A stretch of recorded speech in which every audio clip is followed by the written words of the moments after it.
அஸ்ஸலாமு அலைக்கும் வரஹ்மத்துல்லாஹி வபரகாத்துஹு. கண்ணியத்திற்குரிய சகோதர பெரியோர்களே, நலமாக இருப்பீர்கள், அல்லாஹ் உங்களை நலமாக வைத்திருப்பான் என்ற நம்பிக்கை எனக்குண்டு. எனக்காகவும் நீங்கள் துஆ செய்யுங்கள். இன்றைய தகவலாக ஒரு தகவலை நான் கொண்டு வந்திருக்கிறேன்.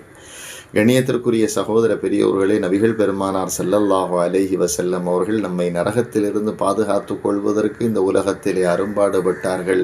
சில துஆக்களை கற்றுக் கொடுத்திருக்கிறார்கள், சில வழிமுறைகளை சொல்லிக் கொடுத்திருக்கிறார்கள். துஆக்களை கற்றுக் கொடுத்த வரிசையில் நரகத்திலிருந்து நம்மை பாதுகாத்து கொள்ளக்கூடிய ஒரு துஆ, ஒரு திக்ர் என்பதை அடையாளப்படுத்துகிற போது சுபஹான் அல்லாஹ், அல்ஹம்துலில்லாஹ், லா இலாஹா இல்லல்லாஹ், அல்லாஹு அக்பர் இவைகள் யாவுமே நரகத்திலிருந்து உங்களை தற்காத்து கொள்ளுவதற்காக பயன்படுத்தப்படுகிற கேடயம் என்று சொன்னார்கள்.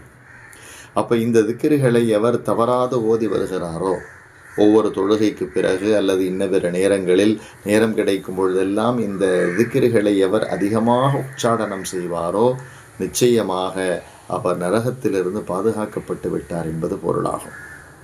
பார்த்தீங்களா, குறுகிய நேரத்தில் எவ்வளவு பெரிய அமலை பெருமானார் ஸல்லல்லாஹு அலைஹி வஸல்லம் அவர்கள் நமக்கு சாதாரணமாக சொல்லித் தருகிறார்கள். அல்லாஹு அக்பர்.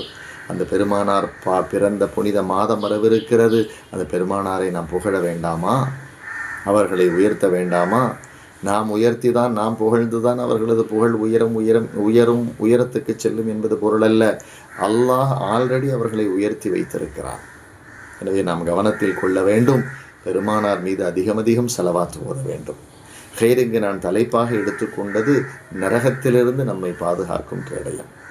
அப்போது நரகத்திலிருந்து நம்மை பாதுகாக்கும் கேடயம் என்று பெருமானார் அறிமுகப்படுத்துகிற அப்படி இந்த கலிமாக்களை ஒருவர் தொடராக திக்ர் செய்கிற பொழுது இன்ஷா அல்லாஹ் அவர் மரணித்தால் நரகிலிருந்து அவர் பாதுகாக்கப்படுவார். எப்படிங்க உத்தரவாதமாக சொல்கிறீங்க? ஆமாம், ஸல்லல்லாஹு அலைஹி வஸல்லம் சொல்லிட்டாங்கல்ல. பெருமானார் ஸல்லல்லாஹு அலைஹி வஸல்லம் சொல்லிட்டாங்க, இதை அதிகமாக ஓதுங்க, இது நரகத்திலிருந்து உங்களை பாதுகாக்கும் கேடயம்னு சொல்லிட்டாங்க இல்லையா? அப்போ கண்டிப்பாக நரகத்திலிருந்து அவரை பாதுகாத்து தானே ஆகும். பெருமானார் என்று சொல் பொய்யாகாதல்லவா? இந்த உலகத்தில் யார் யாரெல்லாமோ எதையெல்லாமோ சொல்லி கொண்டிருக்கிறார்கள், அதையெல்லாம் பின்பற்றுகிற நாம் நபிகள் பெருமானார் ஸல்லல்லாஹு அலைஹி வஸல்லம் அவர்கள் சொன்ன இந்த வார்த்தைகளை பின்பற்றக்கூடாதா? கண்ணியத்திற்குரிய சகோதர பெரியோர்களே, உலகத்துக்கு மாபெரும் வழிகாட்டியாக, மாபெரும் அருளாக, மாபெரும் வெளிச்சமாக நபிகள் பெருமானார் ஸல்லல்லாஹு அலைஹி வஸல்லம் அவர்களைத்தான் அல்லாஹ் அனுப்பினார். இந்த உலகத்தில் எத்தனையோ நபிமார்கள் வந்து சென்றாலும், எத்தனையோ நபிமார்களின் கூட்டங்களை அல்லாஹ் அனுப்பினாலும், எல்லா நபிமார்களுக்கும் தலைமையான நபியாக இறுதியாக வந்த நமது முஹம்மதுன் ஸல்லல்லாஹு அலைஹி வஸல்லம் அவர்கள் இந்த உலகத்தில் அவதரித்த அந்த மாதம் நம்மை நோக்கி வந்து கொண்டிருக்கிறது. அந்த மாதத்திலே பெருமானார் சம்பந்தமான பல்வேறு விஷயங்களை நாம் இன்னும் அதிகமாக தெரிந்து கொள்ளவிருக்கிறோம்.